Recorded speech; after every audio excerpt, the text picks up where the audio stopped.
Saya langsung saja karena sudah siang waktunya. Jadi untuk evaluasi kami, jadi Bu Iki mungkin untuk tempat cuci tangan sebetulnya yang sudah dikatakan Pak Wakar tadi sebaiknya ditaruh di depan pintu masuk. Jadi setiap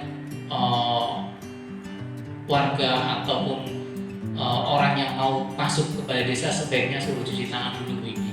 Karena kita tidak tahu di daerah Sadang ini kan tempat keluar masuknya orang ya, dekat pasar. Nah, siapa tahu yang masuk ke balai desa ini dia ada nempel virus di tangannya ataupun di kakinya ya. Jadi mungkin Bu Iki bisa tetapkan aturan itu, setiap orang yang masuk balai desa harus cuci tangan, wajib cuci tangan. Mungkin dibuat aturan itu Bu Iki di pintu bisa dipasang itu. Kemudian untuk banner atau alur ini ya untuk kedatangan warga mungkin juga belum kelihatan ya Bu. Di belakang ya Bu ya, mungkin juga bisa dipasang di depannya. Sudah ada ya? Sudah. Ya mungkin nanti bisa diperbanyak. Jadi karena daerah Sadang ini kan dekat pasar, jadi saya yakin warga itu banyak yang seliweran, jadi mungkin bisa dipasang di titik-titik yang strategis ya. Kalau perlu dipasang di pasar juga tidak masalah, supaya warga sini tahu alur untuk protokol kesehatan bagi warga pendatang.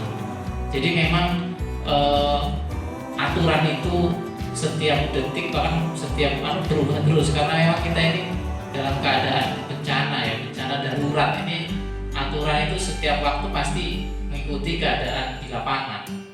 Kayak dulu minggu lalu mungkin kita masih bebas berkeliaran nggak pakai masker ya, mulai hari Minggu ini sudah tidak boleh, sudah dihimbau harus semua pakai masker.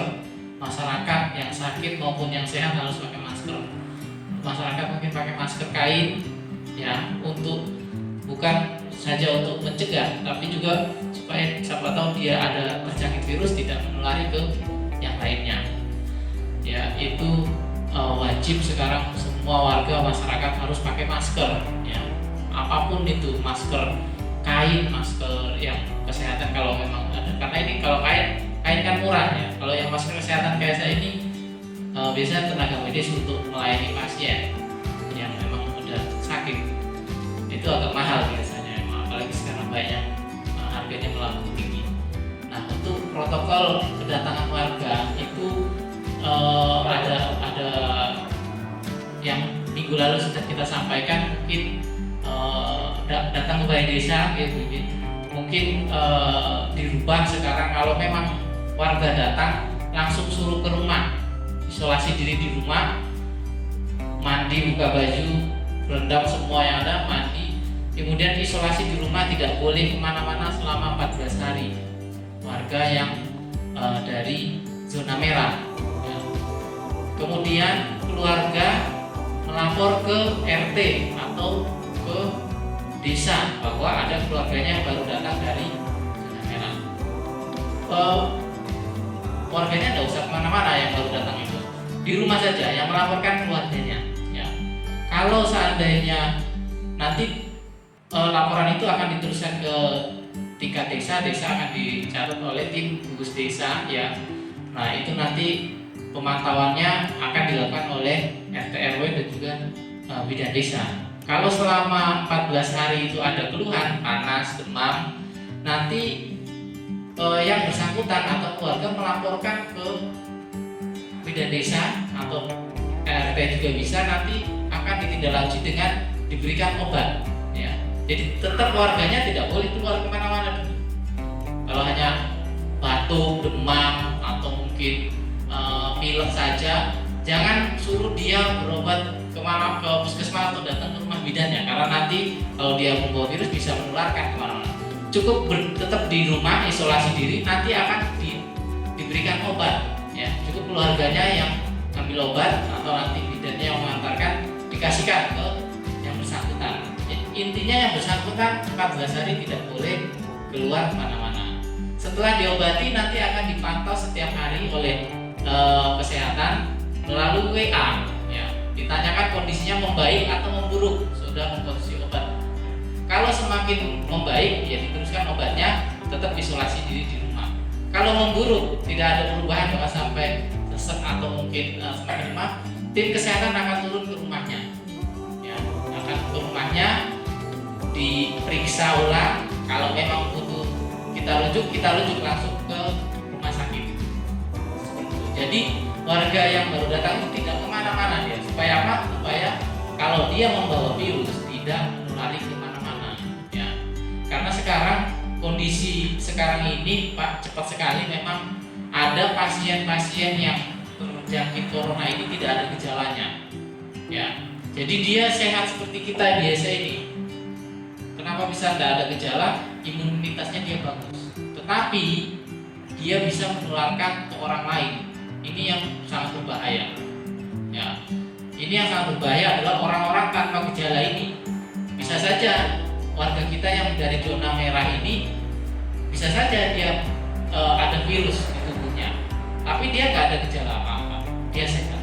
Nah, makanya selama 14 hari harus diisolasi dulu, tidak boleh kemana-mana, ya. Dan himbauan memakai masker juga ya karena munculnya banyak pasien-pasien corona yang tanpa gejala ini. Makanya untuk mengantisipasi, semua warga itu dianggap bisa menularkan virus harus menggunakan masker. Nah, itu setelah 14 hari SOP-nya untuk warga yang baru datang seperti itu. Saya tidak tahu nanti kalau seandainya betul rapatnya tim gugus kabupaten, setiap warga itu harus diisolasi sendiri, ya berarti mungkin tim gugus desa ini harus memang sekarang sudah memikirkan kira-kira mana nanti yang akan dijadikan tempat untuk isolasi warga Sadang yang baru kembali dari zona merah, ya. Supaya apa? Supaya tidak semakin meluas ke warga yang lain kalau memang dia terjangkit virus itu. Karena memang ada penderita itu yang tidak ada gejalanya, Pak.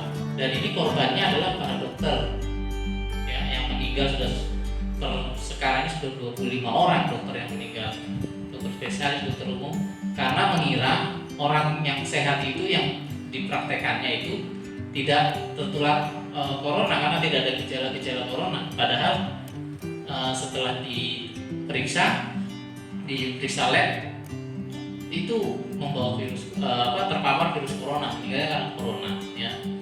Nah, jadi diberitahu bagi warga yang sudah datang dari zona merah, di rumah dia jangan kumpul dengan keluarga yang lain untuk tidurnya, betul-betul dipisahkan di kamar tersendiri.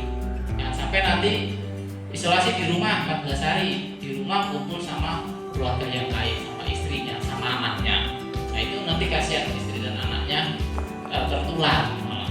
Jadi betul-betul dikasih tahu isolasi 14 hari di rumah, kamar sendiri, kemudian suruh cuci tangan, sering cuci tangan pakai sabun dengan air yang mengalir, pakai masker ketika keluar kamar atau berbicara dengan anggota keluarga yang lain, dan jaga jarak minimal 1 meter, ya, minimal 1 meter.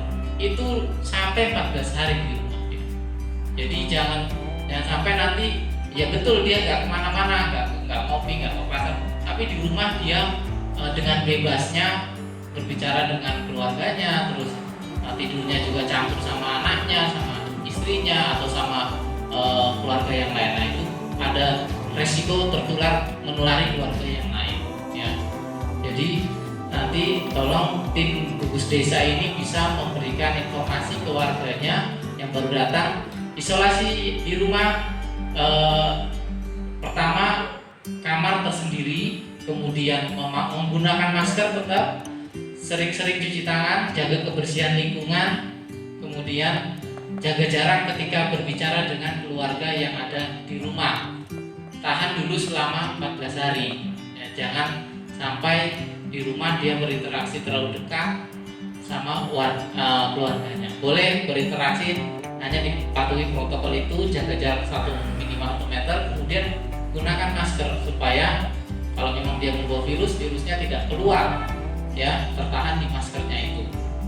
Nah, itu Bapak Ibu, jadi protokol kesehatan alur yang terbaru.